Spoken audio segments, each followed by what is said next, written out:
اعوذ باللہ من الشیطان اللعین الرجیم بسم اللہ الرحمن الرحیم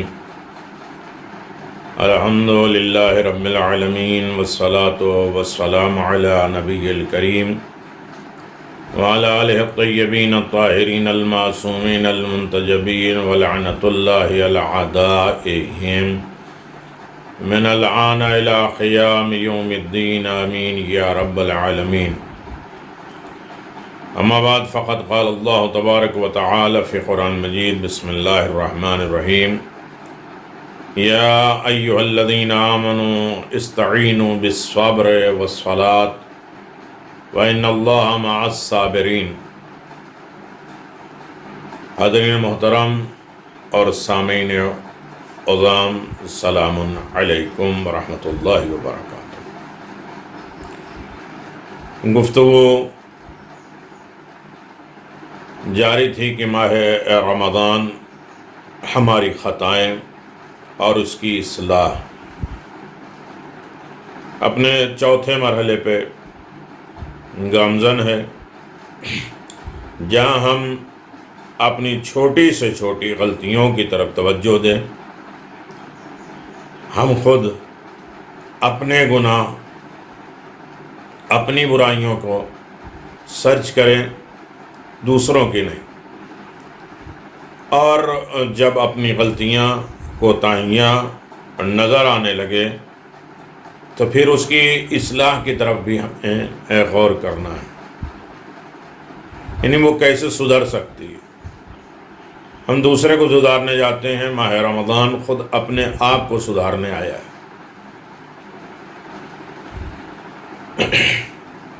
اسی لیے سب سے پہلے یہ چیز ہر شخص کے زبان پہ ہونا چاہیے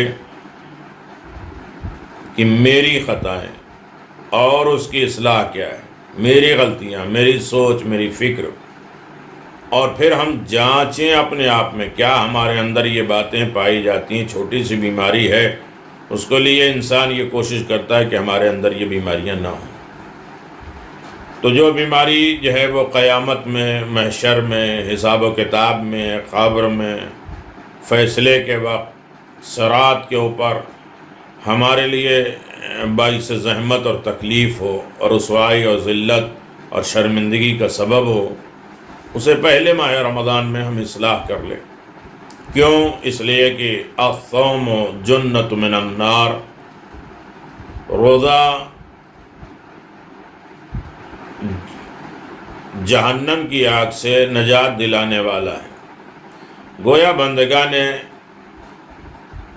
بندہ گناہگار جہنم کے بیج کو روزہ ڈھال بنا دے گا، یعنی اس تک غلطیاں اور کوتاہیاں جو ہو چکی ہیں اسے ختم کر کے روزہ اصلاح کر دے گا. یقیناً جسمانی بھی فائدے ہیں، روحانی بھی فائدے ہیں. اپنے ظاہر کو بھی، اپنے باطن کو بھی، اپنی اوپن چیزیں اور جو چیزیں چھپی ہیں اس کو بھی سجانے کا بہترین وسیلہ روزہ ہے. رسول خدا صلی اللہ علیہ وآلہ وسلم فرماتے ہیں کہ کلام خدا ہے، اللہ کا کلام ہے، کہ روزہ ہمارے لیے ہے اور مجھے ہی روزہ کا ثواب اور فائدہ ملے گا. روزہ رکھنے سے یعنی اصلاح کیا ہوگی؟ ہوا اور خواہش نفس کم ہو جاتی ہے. شہوات، خواہش نفسانی پر انسان قابو پا لیتا ہے. لہذا ظاہر اور باطن دونوں ٹھیک ہو جاتے ہیں. روزہ دار اللہ تبارک و تعالیٰ کے نعمتوں کا شکر ادا کرتا ہے اور روزے سے غریب، مساکین، مستحقین کی تکلیفوں کا احساس ہوتا ہے. مالدار لوگوں کے لیے چاہیے کہ وہ مستحقین کی مدد کریں، ضرورت مند کی مدد کریں اور اللہ کے سامنے گڑ گڑائیں اور گریہ کریں تاکہ اس کی اصلاح ہو سکے. تو روزہ جہاں اپنے خواہش، اپنے نفس کی اصلاح کا ذریعہ ہے، دل کی صفائی کی اصلاح کرتا ہے، دل میں جو نقص اور عیب پیدا ہو جاتے ہیں، بغض، عناد، کینہ، حسد، جلن، نفرتیں، یہ سارے چیزیں جو دل سے تعلق رکھتے ہیں اس کی بھی اصلاح ہو جاتی ہے۔ ہمارے اعضاء و جوارح، یقیناً اب زبان کو ہم کنٹرول میں کریں گے، ہاتھ پاؤں کو کنٹرول میں کریں گے۔ یقیناً رات کی کلپ آپ نے سنی ہوگی کہ کس طریقے سے انسان شکر ادا کرتا ہے۔ یہ شکر اس طریقے سے نہیں ہوگا کہ جب انسان اپنے سے بڑوں کو دیکھتا جائے۔ جب بھی انسان اپنے سے بڑے لوگوں کو دیکھے گا تو اس کے اندر مایوسی پیدا ہوگی، اور جب انسان اپنے سے نیچے والے کو دیکھے، ارے اس کے پاس تو یہ بھی نہیں، اس کے پاس تو ہاتھ بھی نہیں ہے، اس کے پاس آنکھیں نہیں ہیں، ارے اس کے بعد تو جو ہے وہ کمر بھی نہیں ہے، پاؤں بھی نہیں ہے، اس کے بعد پتہ نہیں افطار اور سحری کا انتظام ہے یا نہیں، پھر ہم جو ہے وہ اس پر شکر ادا کریں گے اور اپنی اصلاح کرنے کی کوشش کریں گے۔ تو یہ سوچ پیدا ہو جائے، یہی اصلاح ہے کہ اگر اللہ نے ہمیں دیا ہے، اس سے بہتر بنایا ہے، تو اس کو دیکھنے کے لیے، اس کی نگرانی کے لیے، اس کی ضرورتوں کو پورا کرنے کے لیے۔ اصلاح کیا ہے کہ روزے سے غریب اور مساکین اور مساکین کی تکلیفوں کا احساس ہوتا ہے۔ ہم بے توجہ ہیں، ان کی طرف توجہ نہیں دیتے، ہم سوچتے نہیں ہیں۔ روزہ اصلاح کراتا ہے کہ اگر تم اصلاح کرنا چاہتے ہو اپنی، تو اس بارے میں بھی تم غور کرو۔ اور روزہ ایک قسم کی رسم ہے، اور روزہ ہی ایسی کرسی ہے جو خدا کی طرف کھینچ کر لے جاتی ہے۔ پریشانیوں سے نجات ملتی ہے، خواہشات نفسی میں کمی آتی ہے، روزہ گناہوں کو ہلکا کر دیتی ہے، نیک کاموں کے رغبت دلاتی ہے، نیکیوں میں اضافہ کر دیتا ہے۔ یہ ساری احادیث ہیں، معصومین علیہ السلام کے کلام ہیں، گفتگو ہیں، جو میں آپ کی خدمت میں گزارش کر رہا ہوں۔ یہ ساری چیزیں اصلاح اور سدھارنے کا بہترین ذریعہ ہے۔ اب اس چیز میں ہم یہ دیکھیں کہ اس میں ہمارا نقص کیا ہے۔ ہم اچھے کاموں کی طرف رغبت کرتے ہیں یا اوب جاتے ہیں، سست ہو جاتے ہیں۔ ہماری نیکیوں میں روزانہ اضافہ ہو رہا ہے، چوتھا ماہ رمضان آ گیا ہے، کتنا ہم تقوی کی طرف قدم بڑھا چکے ہیں۔ آیا ہم متقی بن رہے ہیں؟ ہمارے اندر وہ چیزیں پائی جا رہی ہیں؟ بظاہر چھوٹی سی دعا ہے، لیکن اس کے ذریعے ہم اپنے آپ کو تولتے اور ناپتے رہیں کہ آیا ان تمام چیزوں میں ہمارا جو ہے لیول کہاں ہے، اور ہم ان نیکیوں میں ہم کہاں ہیں۔ تلاش کریں، اسپیس دیں، جگہ بنائیں، اور اس کو خود اپنے آپ کو ایڈجسٹ کریں، قرآن مجید کے حکم سے، احادیث معصومین میں اپنے آپ کو شامل کرنے کی کوشش رکھیں۔ روزہ رکھنے کے مبارکباد رسول خدا صلی اللہ علیہ وآلہ وسلم نے حضرت اسامہ ابن زید سے کہتے ہیں کہ تم کو جنت کی بشارت ہو، اگرچہ اب تک دور بھی رہے ہو، مگر آئندہ مستقبل میں، فیوچر میں مبارک ہو۔ تو اسامہ نے پوچھا کہ آسان ترین عمل نیکی میں کون سا ہے؟ بہت سمپل عمل جسے ہم کر سکتے ہیں، وہ کیا ہے نیکی میں؟ تو ہم تلاش کریں کہ ہمارا نقص اور عیب کیا ہے۔ نیکی میں کون سا ہے؟ تو رسول خدا صلی اللہ علیہ وسلم نے فرمایا کہ گرمیوں میں روزہ رکھنا۔ یہ نیکی میں بہت چھوٹا سا عمل ہے۔ خواہشات نفسی پر قابو پا لینا، یہ بہت چھوٹا عمل ہے۔ حرام کاموں سے دور رہنا، یہ بہت چھوٹا عمل ہے نیکیوں میں۔ اب ہم یہ دیکھیں کہ اس میں ہماری خطائیں کیا ہیں، غلطیاں کیا ہیں۔ آیا گرمیوں کا روزہ رکھ لیں، اچھا رکھ بھی لیا، تو پھر اس کے بعد افطار کے وقت یہی باتیں، کیا گرمی تھی اور کیا پیاس لگی اور کیا ہوا، یہ نہیں سوچا کتنے پیاسے مر گئے ہوں گے، کتنے ملک بمباری کے عالم میں یتیم بچوں کے کس طریقے سے ہوا ہوگا۔ اس وقت شکر کا موقع ہے کہ اللہ نے وہ مصیبتیں ہم پر نہیں دی۔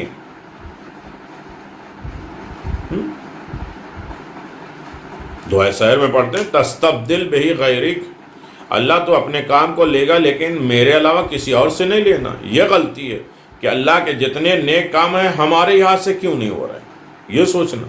ہم یہ سوچتے ہیں سب ہم ہی کیوں کریں، سب ہمارے ہی پاس کیوں آ رہے ہیں؟ اور اس کے بعد جتنی طریقے کی خواہشات ہیں، خواہشات چاہے وہ حلال ہوں حرام ہوں، خواہش یعنی نفس پرستی، اس پر قابو کنٹرول کر لینا۔ جو بھی خواہش ہے عقل کی بنیاد پر حلال ہو، خواہش پوری کرے، اور حرام کاموں سے دور ہو جائے، یہ چھوٹی سی نیکی ہے۔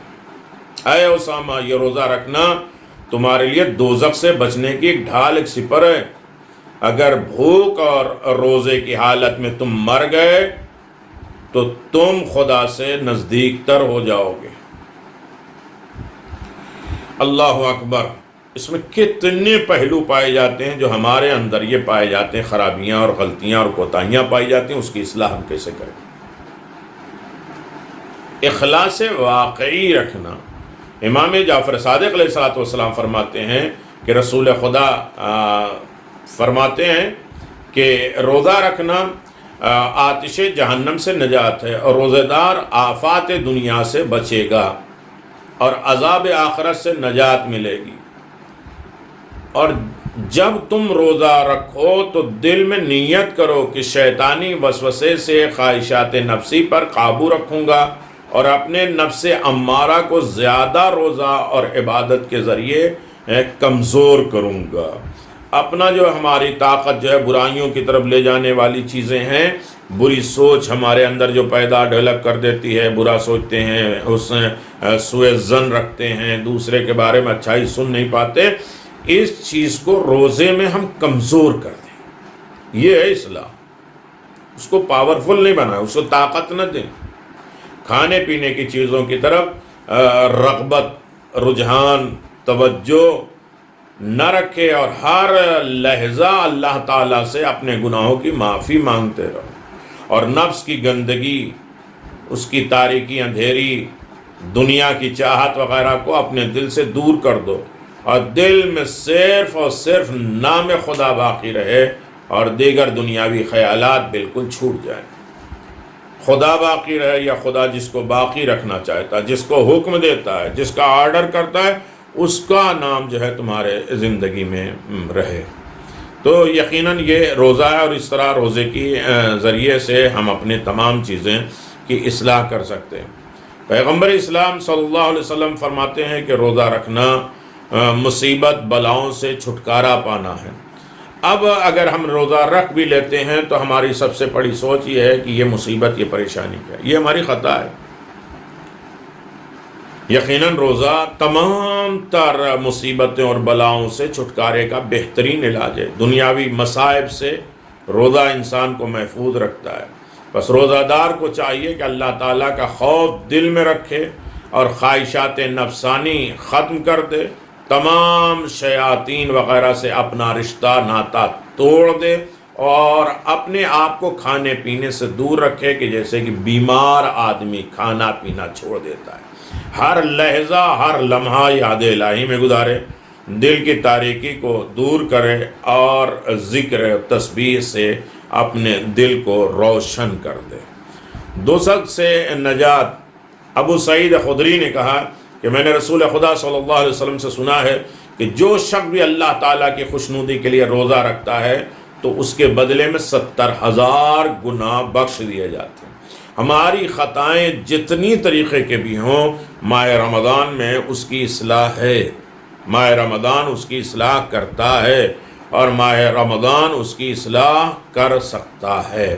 تو اس بات کی طرف ہمیں توجہ دینا ہے کہ یقیناً پروردگار ہمیں بہترین اجر و ثواب دیتا ہے۔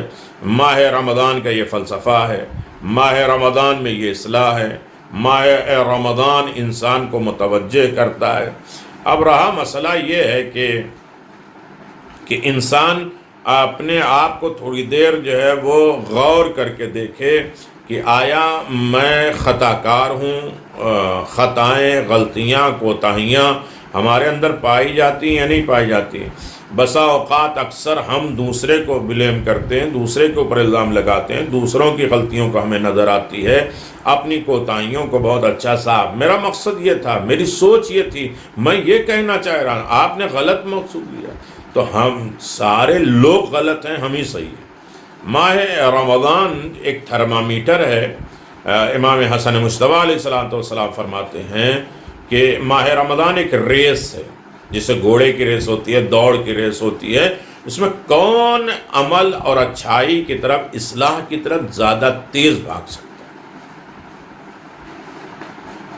یعنی ہمارے لیے بھی بہت آسان تھا، ہم 2-4 رکعت نماز بتاتے، دعا بتاتے اور اعمال بتاتے، بات ختم ہو جاتی۔ لیکن ماہ رمضان صرف اس کے لیے تو آیا نہیں۔ ہاں، دعا اور نماز کے اثرات بڑھ جاتے ہیں، تو غور کرنے، فکر کرنے کے لیے ماہ رمضان آیا۔ ماہ رمضان کی دولتیں اور برکتیں اپنی زندگی میں ڈھالنے کے لیے آئی ہیں، اپنے مزاج کو، اپنی زندگی کو اصلاح کی طرف لانے کا ہے۔ مثلا ایک سمپل کی طرف سے ایک خطا، ایک غلطی، اگر کسی انسان کو کہہ دے تم بڑے حاسد ہو، جلس والے آدمی ہو، تو وہ برا مان جائے گا۔ یقیناً ہمارے اندر تو حسد نہیں، تمہارے اندر حسد پایا جاتا ہے۔ لیکن ہم تھوڑے سے اس کی علامتیں، جیسے آج خدا نخواستہ اللہ نہ کرے کسی کو کورونا وائرس ہو اور انسان سوچتا ہے کہ اس کی علامت کیا ہے، ارے گلے میں درد ہو رہا تھا، سانس نہیں آ رہی تھی، پھیپھڑے تک سانس نہیں پہنچ پائی، نزلہ زکام تھا اور یہ تھا اور وہ تھا۔ کتنی علامتیں اور نشانیاں ہوتی ہیں نہیں ایک مرض کو پہچاننے کے لیے۔ اسی طرح اگر ہم یہ سمجھیں کہ ہم حاسد ہیں یا نہیں ہیں، اس کی بھی قدرت نے، معصومین علیہ السلام نے کچھ علامتیں، کچھ نشانیاں بتائی ہیں۔ ان نشانیوں کے ذریعے ہم پرکھ لیں گے، جانچ لیں گے کہ آیا یہ بیماری ہمارے اندر پائی جاتی ہے، یہ خطا ہمارے اندر پائی جاتی ہے، تو پھر تو اس کی اصلاح کریں گے۔ جب ہم اپنے آپ کو مریض ہی نہیں سمجھیں گے، اپنے آپ کو ضرورت مند نہیں سمجھیں، خطا کار نہیں سمجھیں گے، پھر کس چیز کی اصلاح کریں گے؟ پھر روزہ کیوں رکھ رہے ہیں بھائی؟ روزہ اصل میں اصلاحی کے لیے، چاہے وہ نفسانی اصلاح ہو، چاہے فکری اصلاح ہو، چاہے اخلاقی، چاہے عقیدتی، چاہے محبتی، چاہے عشقی، جتنی طریقے کی خطائیں، غلطیاں، ان سب چیزوں کی اصلاح ہے۔ اب رہا مسئلہ یہ ہے کہ کیا میں حاسد بھی ہوں، جلسی کرنے والا ہوں؟ تو اب کیسے معلوم ہو کہ یقیناً ہم حسد کرتے ہیں؟ تو اس کی کچھ علامتیں ہمارے اندر پائی جاتی ہیں۔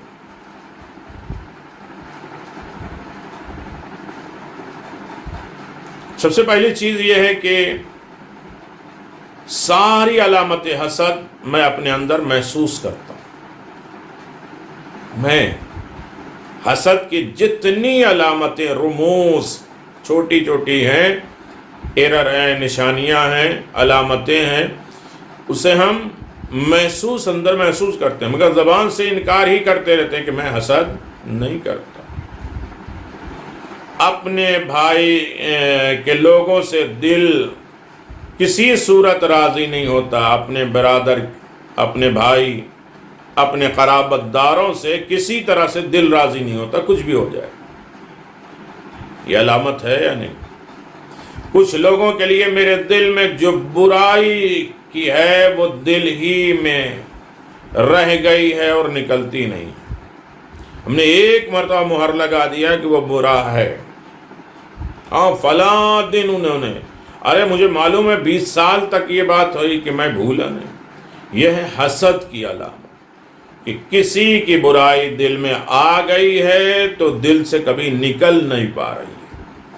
ہاں ٹھیک ہے، معاف تو کر دیتے ہیں، لیکن بات بھول کیسے پائیں گے؟ دل سے نکلتی نہیں۔ جب دل سے نکلتی نہیں، اس کا مطلب یہ ہے کہ حسد ہے۔ میں لوگوں کی اچھی باتوں پر بھی ان کی تعریف اور حوصلہ افزائی نہیں کر پاتا، یہ ایک علامت ہے۔ کسی نے کسی کی اچھائی کی، سب سن لیا اور دوسری طرف متوجہ رہے، انگلی چلاتے رہے، آنکھیں مٹکاتے رہے، کبھی ادھر دیکھا ادھر، یعنی کسی طریقے سے ہمیں وہ سننے کی ضرورت نہیں ہے، پسند نہیں کرتے۔ اور اگر بات مکمل سن بھی لیا ہے تو اس میں کوئی نقص ہے، جانتے ہیں اس وجہ سے ہی کیا ہے، کہ کیا یہ حسد ہے؟ کسی کی اچھی جگہ شادی یا رشتہ ہونے پر بدگمانی کی فضا پیدا کر سکتے ہیں، رشتے میں رکاوٹ ڈالنے کی کوشش کرتے ہیں، کہ ہم تمہارے خیر خواہ ہیں، ہم تم سے اچھائی نہیں بتائیں گے تو کیا کریں گے؟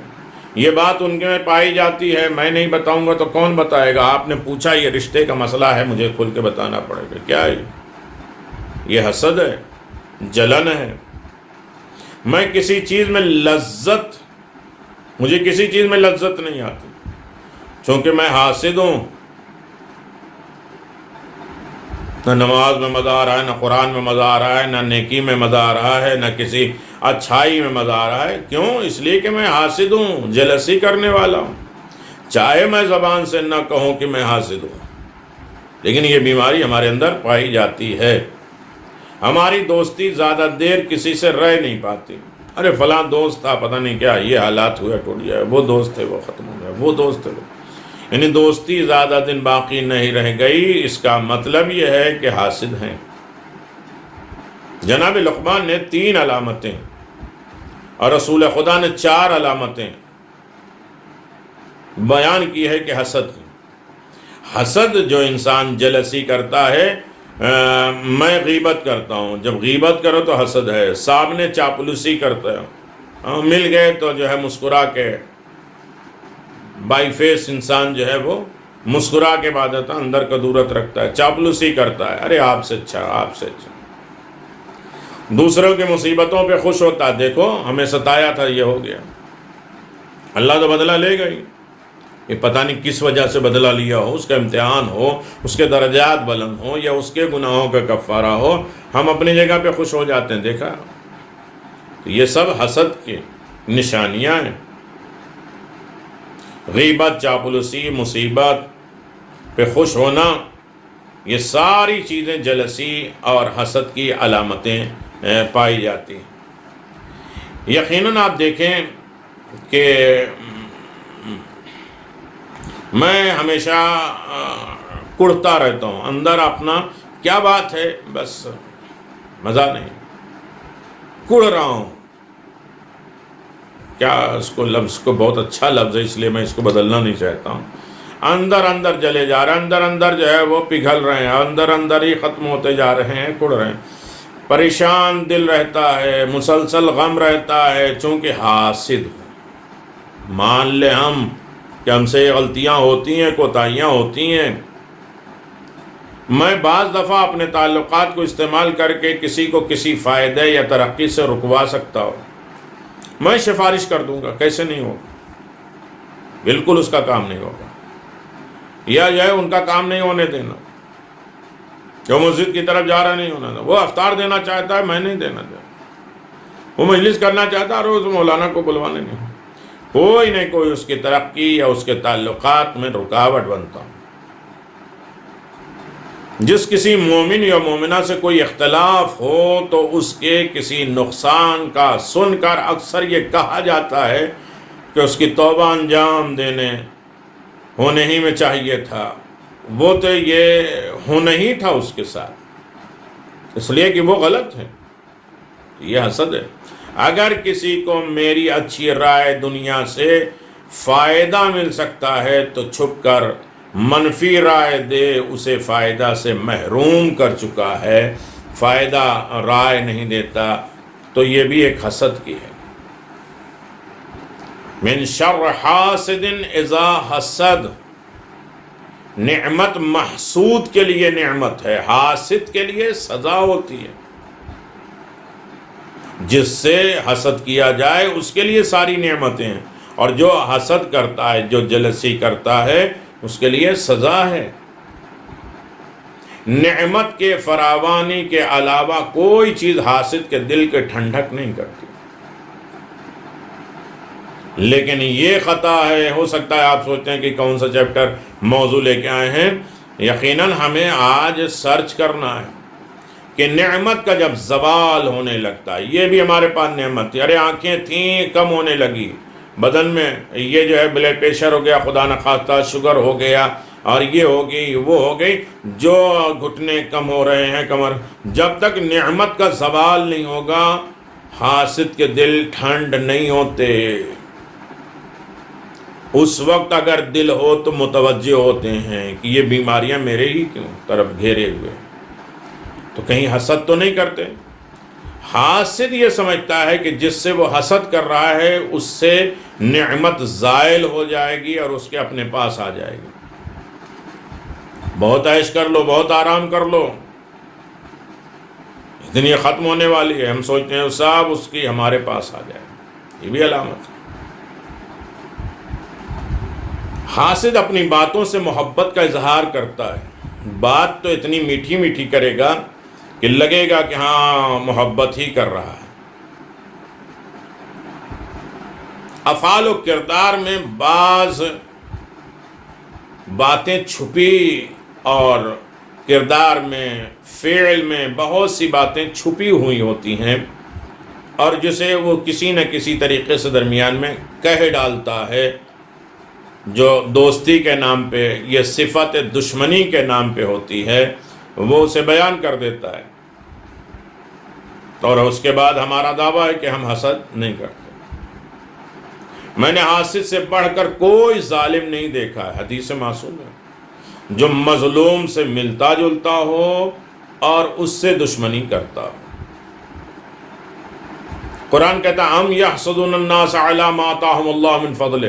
تمہیں کیا ہو گیا جنہیں اللہ نے کچھ دیا ہے؟ اب ہم کسی کی نوکری لگ گئی ہم دیکھ نہیں پا رہے، کسی کے دن کے چین آ گیا، ارے بہت وہ کما رہا ہے، ارے بڑی آمدنی ہے، بڑے سکھ اور چین میں ہے، ارے اللہ نے اسے فضل سے دیا ہے، تم کیوں حسد کرتے جلن کرتے ہو؟ بظاہر یہ کہا جاتا ہے کہ ہم حسد نہیں کرتے. حاسد اللہ کی نعمت پر ناراض رہتا ہے. ایک شخص کو جناب موسیٰ نے دیکھا جو رحمت خدا کے سائے میں ہے.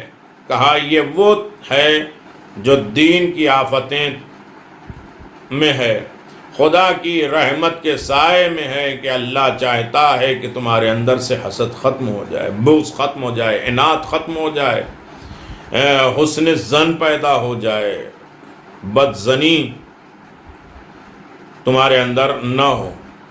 دین کی آفت تین چیزوں میں: حسد، خود پسندی، غرور. جب انسان اصلاح کرنا چاہتا ہے تو اس کا دین جو ہے وہ حسد کی بنیاد پہ برباد ہوتا ہے. یہ خطا ہے، یہ غلطی ہے، اس کی ہمیں اصلاح کرنا ہے. اگر دین کے اوپر آفت ہے، امام حسین نے پوری قربانی دین کے اوپر ہی دے دی، تو ہمیں بھی اگر دین کے اوپر آفت ہو رہی ہے، ہماری دینداری کے اوپر، ہمارے نیک عمل پر اوپر اگر آفت آ رہی ہے تو اس کی تین وجہیں ہیں. خود پسندی، اپنے آپ کو سب سے زیادہ، اپنی بات کو، اپنے خیالات کو، اپنی فکر کو سب سے زیادہ پسند کرے اور بسا اوقات اس کے اوپر ناراضگی ہو. ارے میں نے تو یہ کہا تھا، یہ تو ہونا ہی ہے، میں یہ سوچ رہا تھا، میں تو پہلے سے بول رہا تھا. حسد اور غرور اور گھمنڈ یہ دین کی آفت ہے. حسد اور ایمان.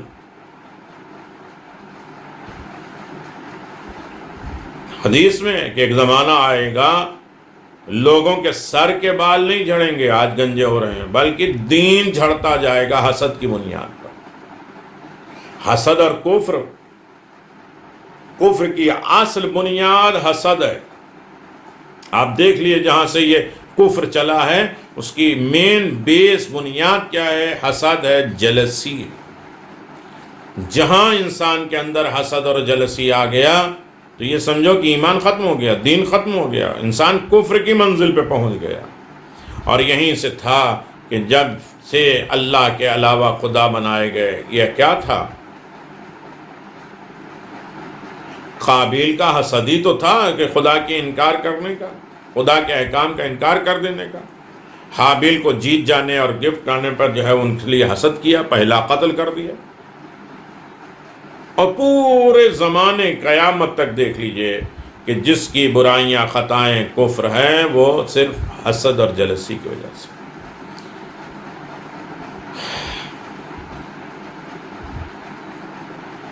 حسد ایک خطرناک چیز ہے. یہ خطا کیا ہے؟ حسد اور جسد. جب حسد آ جائے، جلسی آ جائے تو انسان کا بدن، جسم جو ہے وہ ہمیشہ بیمار رہتا ہے. حاسد ہمیشہ بیمار رہتا ہے. یہ تکلیف اور وہ تکلیف اور وہ تکلیف، چاہے جسم جو ہے بالکل سالم ہو لیکن اندر سے وہ ٹوٹا ہوتا ہے، بیمار ہوتا ہے، دل کمزور ہوتا ہے، جسم کا مریض ہوتا ہے. حسد اور قدر حسد قضا اور قدر سے سبقت لے جانے والی سبقت سے بچنا چاہیے۔ قضا اور قدر کو بھی ختم کر دیتا ہے۔ لاکھ شب قدر اعمال کریں کہ ہمارے قضا اور قدر، ہمارے فیصلے، ہماری تقدیر، ہمارا مقدر بدل جائے، اگر حسد نہیں ہے تو قضا اور قدر کو بھی ختم کر دیتا ہے۔ حسد قضا اور قدر پر غالب آنے کے قریب ہو جاتا ہے۔ اللہ نے جو فیصلے کیے ہیں ہمارے قضا و قدر، اس کے بعد بھی ہم اس میں خطائیں کر کے، حسد کر کے اس قضا اور قدر کو بھی برباد کر دیتے ہیں۔ حسد ایسی بیماری ہے جس کا کوئی علاج نہیں ہے۔ حسد شیطان کا بڑا جال ہے جس میں وہ پھنسا دیتا ہے، اور جب حسد کرنے لگتا ہے تو بہت سارے جال اس کے حربے ہو جاتے ہیں، اور وہ اس کے کنٹرول میں، شیطان کے کنٹرول میں ہو جاتا ہے۔ وہ جو چاہے برائی کرنا چاہے، وہ لڑائی کرائے، فتنہ کرائے، حسد کرائے، ماحول، معاشرہ، سوسائٹی، یہ سب کچھ کرا سکتا ہے۔ جب باہمی حسد کی بارش ہونے لگے تو باہمی شر و فساد پیدا ہوتا ہے۔ جب آپس میں حسد، جلن، بغض، عناد شروع ہو جاتا ہے تو شر اور فساد شروع ہو جاتا ہے۔ سنیں یہ فساد کیوں آ رہا ہے؟ اور فساد کرنے والا کبھی یہ نہیں کہتا کہ میں فساد کرتا ہوں۔ سورہ بقرہ میں آپ دیکھ لیجئے، فسادی کہتے ہیں ہم تو اصلاح چاہتے ہیں۔ دیکھیے فساد کے ذریعے اصلاح نہیں ہوتی، خطائیں کو درگزر کر کے اس کے بعد اس کی اصلاح کرنا ہے۔ جناب آدم کے نکلنے کا ذریعہ یہی حسد ہے۔ ابلیس فرعون کے دربار میں پہنچا، پورا واقعہ یہ ہے۔ دنیا میں پہلا قتل حسد کی بنیاد پہ۔ حسد میں کتنے قوت موجود ہے۔ حضرت عیسیٰ اور حاسد، ان تمام کے واقعات آپ کے ذہن عالیہ میں موجود ہوں گے۔ تو لہٰذا ایک حسد بہت بڑی خطا ہے۔ اس حسد کی اصلاح کے لیے ہمیں تقویٰ کرنا ہے، ہمیں کوشش کرنا ہے کہ یقیناً اللہ تبارک و تعالیٰ نے حسد سے بچنے کے لیے جو ہمیں پیغام دیا ہے اس کی طرف بھی ہمیں غور کرنا ہے۔ اور یقیناً جب انسان ان حسد سے نکلنے کی کوشش کرتا ہے تو اللہ تبارک و تعالیٰ اس سے نکلنے کے سارے انتظامات کر دیتا ہے۔ آج بحمد اللہ 4 ماہ رمضان ہے، اور 4 ماہ رمضان میں ایک قول ہے کہ ایک روایت تو ہے کہ جناب سیدہ سلام اللہ علیہ کی شہادت کی ایک تاریخ کے قول کے مطابق ہے 3 یا 4، لیکن اہم ترین یہ ہے کہ 4 تاریخ کو واصل جہنم ہوا زیاد ابن ابی۔ کمال تو یہ ہے کہ اس کے باپ کا نام بھی نہیں ہے، ابن ابی کہا جائے اپنے باپ کا بیٹا، اور پتہ نہیں کتنے باپ ہوں گے اور کون باپ ہوگا۔ زیاد ابن ابی یہ ملعون واصل جہنم ہوا، اور اس کے کرتوت سب جانتے ہیں، اس کا ظلم جبرات سب جانتے ہیں۔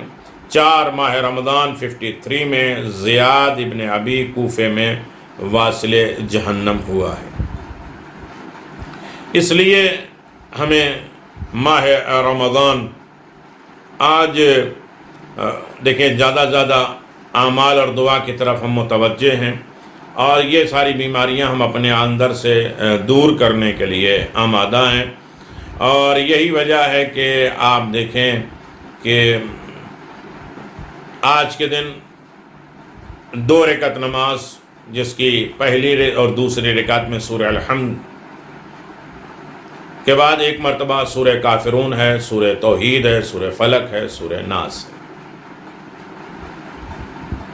یہ پڑھنا ہے۔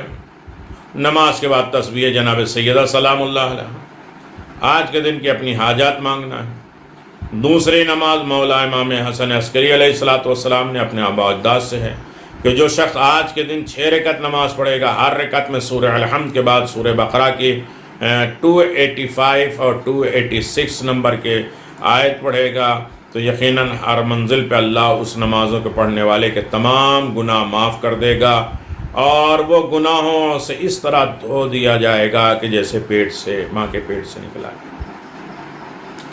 6 رکعت نماز 2 کر کے پڑھنا ہے۔ یا ارحم الراحمین 100 مرتبہ، یا اللہ یا رحمان 1000 مرتبہ، یا قابض 903 مرتبہ۔ امام جعفر صادق علیہ السلام فرماتے ہیں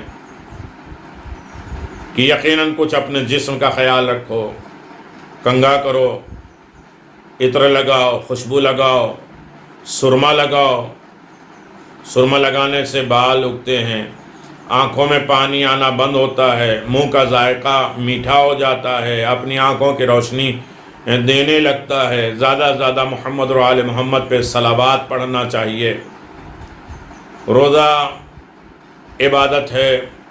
دیکھیے، اگر صرف اعمال کی طرف ہم متوجہ کرتے تو بہت سے اعمال ہیں جو ہم آپ کی خدمت میں اسی طرح گزارش کرتے رہتے کہ چوتھے دن آج ہم جو اللہ تبارک و تعالیٰ کی بارگاہ میں چھوٹی چھوٹی دعائیں پڑھتے ہیں، جبکہ اور بہت سی دعائیں ہیں، لیکن چونکہ یہ ہمارے مقدر، ہماری زندگی، ہماری فکر کو سنوارتی ہے۔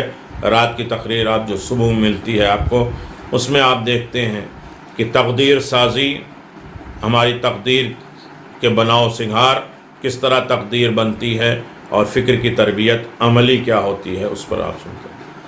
پیغمبر اسلام صلی اللہ علیہ وسلم کی دعا ہے کہ آج کے دن مجھے قوت دے دے، طاقت دے دے، تیرے حکم کی تعمیل کر سکیں، عمل کر سکیں، اور اس دن مجھے اپنے ذکر کی مٹھاس کا مزہ چکھا دے۔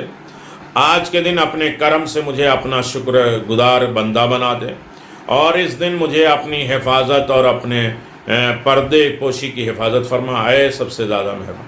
پیغمبر اسلام صلی اللہ علیہ وسلم فرماتے ہیں جو شخص آج کے دن یہ دعا پڑھے گا تو اللہ تعالیٰ اس کو جنت میں 70,000 تخت عطا کرے گا، اور ہر تخت پر حوران جنت بیٹھی ہوں گی۔ آج کی رات انشاءاللہ 5ویں ماہ رمضان کی رات آئے گی۔ رسول خدا کے جانشین نفس رسول امیر المومنین فرماتے ہیں جو شخص یہ نماز پڑھے گا تو وہ روز قیامت میرے ساتھ جنت میں داخل ہوگا۔ 2 رکعت نماز، اس کی ہر رکعت میں الحمد کے بعد 50 مرتبہ سورہ قل هو اللہ ہے، اور نماز کے بعد 100 مرتبہ صلوات ہے، جو رات میں شب 5 میں انسان 2 رکعت نماز پڑھے گا۔ اور 2 رکعت نماز پڑھنے کے ساتھ ساتھ انسان یہ کرے گا کہ الحمد کے بعد 50 مرتبہ سورہ قل هو اللہ، اور دوسری رکعت میں بھی اسی طرح پڑھے گا، اور نماز ختم ہو جائے تو 100 مرتبہ صلوات پڑھے گا۔ ایک اور نماز جو ہر رات میں پڑھی جاتی ہے ماہ رمضان کے، تو وہ بھی ہے کہ 2 رکعت نماز، جس کی ہر رکعت میں مستحب ہے کہ الحمد کے بعد 3 مرتبہ سورہ قل هو اللہ کی تلاوت کرے، اور پھر اس کے بعد دعائیں مانگیں۔ یہ ہر دن کی روز نمازیں، لہذا اس کی بھی تلاوت کریں۔ نماز حاجت برائے رزق، دعوات رواندی میں نقل ہے کہ ایک دن امام زین العابدین علیہ السلام کسی شخص کے پاس سے گزرے جو ایک گھر کے دروازے پر بیٹھا ہوا تھا۔ حضرت نے اس سے پوچھا کہ اس ظالم اور جابر کے دروازے پہ کیوں بیٹھے ہو؟ تو اس نے کہا مجھے ایک سخت ضرورت ہے۔ امام نے فرمایا اٹھو، میں تمہارے اس ضرورت کو پورا کروں گا۔ ایسا دروازہ بتاتا ہوں جو تمہارے لیے ستم گار کے دروازے پر جانے سے رکاوٹ بنے گا۔ پس آپ علیہ السلام نے اس کا ہاتھ پکڑا، اسے مسجد نبوی میں لے کے گئے، دروازے پہ لے آئے اور فرمایا یہاں قبلہ رخ اللہ کی طرف بیٹھ جاؤ اور 2 رکعت نماز پڑھو، پھر خدا کی حمد و ثنا کرو، تعریف کرو، رسول خدا صلی اللہ علیہ وسلم پر درود بھیجو، اور ان کے بعد سورہ حشر کی آخری آیت پڑھو۔ سورہ حشر کی آخری آیت، سورہ حدید کی پہلی 6 آیتیں، اور سورہ عمران کی 2 آیتیں، سبح للہ ما فی السماوات ما فی الارض وہو العزیز الحکیم۔ اللہ کی پاکیزگی بیان کرو جو آسمان اور زمین میں ہے، اور وہ زبردست حکمت والا ہے۔ یہ وہ نماز ہے کہ زمین اور آسمان کی بادشاہت اسی کے پاس ہے، اور انسان اگر یہ نماز پڑھے تو ظالم جابر کے سامنے ہاتھ پھیلانے سے انسان محفوظ رہے گا اور خدا اس کو بے پناہ رزق دے دے گا۔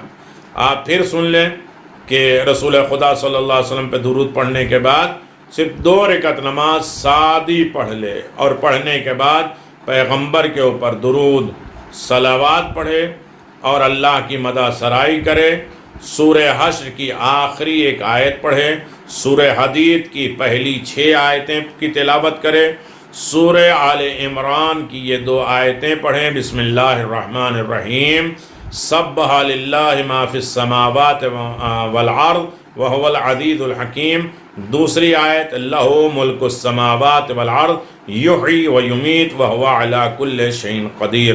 یہ 2 آیتیں پڑھے، خداوند عالم کی دعا بارگاہ میں دعا کرے تو یقیناً بڑے مشکل سے وہ بچ جائے گا، اور صحیح معنوں میں انسان دعا جب کرے گا تو اللہ اس کے لیے دروازہ کھول دے گا، اور وہ صحیح معنوں میں اس کے رزق برکت فراوان ہو جائیں گے۔ تو آخر میں یہ دعا ہمیں کرنا ہے کہ میرے کریم پروردگار کہ آج کی رات میں بھی جہاں آپ 2 رکعت نماز، پھر 4 رکعت نماز، اور پھر یہ ہر دن کی 2 رکعت نماز الحمدو کے بعد 3 مرتبہ سورہ قل هو اللہ پڑھیں گے، اور وہیں پھر 12 رکعت نماز، 20 رکعت نماز جو 8 رکعت مغرب کے بعد اور 12 رکعت عشاء کے بعد پڑھیں گے۔ دعا کی تلاوت، مناجات کی تلاوت، ہر دن کی ایک چھوٹی چھوٹی دعائیں ہیں، ہر رات کی دعائیں ہیں، ہر دن کی دعا ہے۔ خاص طریقے سے دعا کہے جانے کے قابل بن جائے۔ دعا پڑھنے کا نام نہیں ہے، دعا کرنے کا نام ہے۔ دعا ایسی آواز ہو کہ خدا تک پہنچے، اور یہ امید کے ساتھ کہ خدا جواب دے رہا ہے۔ اللہ ہم سب کی خطاؤں اور غلطیوں کو درگزر فرمائے۔ جو خطا اور غلطی ہم جانتے ہیں اسے بھی معاف کر دے، جو خطا اور غلطی ہم نہیں جانتے ہیں اسے بھی درگزر فرمائے۔ بسا اوقات ہم اپنی غلطیوں کی طرف توجہ نہیں دے پاتے ہیں، اللہ ان سب کی غلطیوں کو معاف کر دے۔ ہم اپنے آپ کو ضرورت مند سمجھیں، ہم اپنے آپ کو ذمہ دار ٹھہرائیں، ہم اپنے اندر جو ہے وہ برائیاں اور خرابیاں تلاش کریں، دوسروں کی برائیاں اور خرابیوں کو نہیں، بلکہ ہمارے دل میں اطمینان قلب پیدا کر دے، ہمارے دل کو راضی اور خوش کر دے۔ حسد اور جلن اور بغض اناد کی تمام خطاؤں سے ہمیں درگزر فرما۔ ہم سب کو بارگاہ رب العزت میں اصلاح پیدا کرنے کی توفیق عطا فرما۔ بہت سی تسبیحات ہیں، بہت سی دعا ہیں، بہت سی مناجات ہیں۔ جو لوگ جو ہے وہ ڈائریکٹ نمبر سے، واٹس ایپ نمبر سے بھی پوچھ لیتے ہیں، انہیں بتایا جاتا ہے کہ آج کی دعا کیا ہے، آج کی تسبیح کیا ہے، آج کے اعمال کیا ہیں، مخصوص کن کن چیزوں کے لیے کیا کیا چیزیں پڑھی جا سکتی ہیں، کیا کیا جا سکتا ہے، کس طریقے سے جسمانی صحت کا ذریعہ بنے گا، روحانی صحت کا ذریعہ بنے گا۔ یہ ساری اصلاحی باتیں ہوں گی، اور انشاءاللہ اللہم غیر سوء حالنا بحسن حالک۔ ہم پڑھتے ہیں ماہ رمضان کی دعا میں اللہم اصلح کل فاسد من امور المسلمین۔ مسلمانوں کے درمیان، ہمارے درمیان میں جتنے فاسد برے چیزیں ہیں، چاہے وہ حسد، جلن، بغض، اناد، ہم کہتے ہیں نا ہم ایک دوسرے کو برداشت نہیں کر پاتے، ایک دوسرے کی ترقی دیکھ نہیں پاتے، ان سب کی اصلاح ہے۔ ماہ رمضان اصلاح کا مہینہ ہے۔ اس سے پہلے کہ دوسرے ہماری اصلاح کریں، ہمیں خود اپنی اصلاح کرنا ہے اور ماہ رمضان سے بھرپور فائدہ اٹھانا ہے۔ وآخر دعوانا ان الحمدللہ رب العالمین۔ جن مومنین نے اپنے مرحومین کے نام دیے ہیں ان کے لیے سورہ مبارکۃ الفاتحہ زندوں کی حفاظت کرے، خوش و خرم کرے، یہ بیماری ختم ہو جائے، لوگ اپنے برسر روزگار ہو جائیں، صحت و سلامتی کے ساتھ زندہ اور آباد رہیں، اور یقیناً اپنے اللہ کے علاوہ کسی اور کا محتاج نہ ہوں، در اہل بیت سے وابستہ رہیں، ان کی محبت اپنے دلوں میں اور اضافہ ہوتی رہے، اور ہم آل محمد سے قریب تر ہو جائیں۔ اور یقیناً یہ ایام جو ہے وہ شب قدر کے آ رہے ہیں، اس سے پہلے ہمیں آمادگی پیدا کریں عبادت کے لیے، شوق و ذوق کے لیے، مولا کی مجلس و ماتم کرنے کے لیے، علی ابن ابی طالب کے اوپر مظلومیت پر، پہلے مظلوم شخصیت کے اوپر گریہ کرنے کی توفیق ملے۔ آخر علی جو پردے میں، آخری محمد، ان کے ظہور میں تعجیل فرمائے، اس امام کو ہم سے راضی فرمائے، انہی کے ساتھ ہمارے روزے اور دیگر عبادتیں جائیں گی۔ مولا کو ہم سے راضی فرما، خوشنود فرما، اور صحیح معنوں میں امام کا مطیع فرما بردار بنانا۔ وآخر دعوانا الحمدللہ رب العالمین وصلی اللہ علی محمد وآل محمد وعجل فرج آل محمد۔ بسم الله الرحمن الرحيم. السلام عليك يا أبا عبد الله، السلام عليك يا ابن رسول الله، السلام عليك يا خيرة الله وابن خيرته، السلام عليك يا ابن أمير المؤمنين وابن سيد الوصيين، السلام عليك يا ابن فاطمة سيدة نساء العالمين.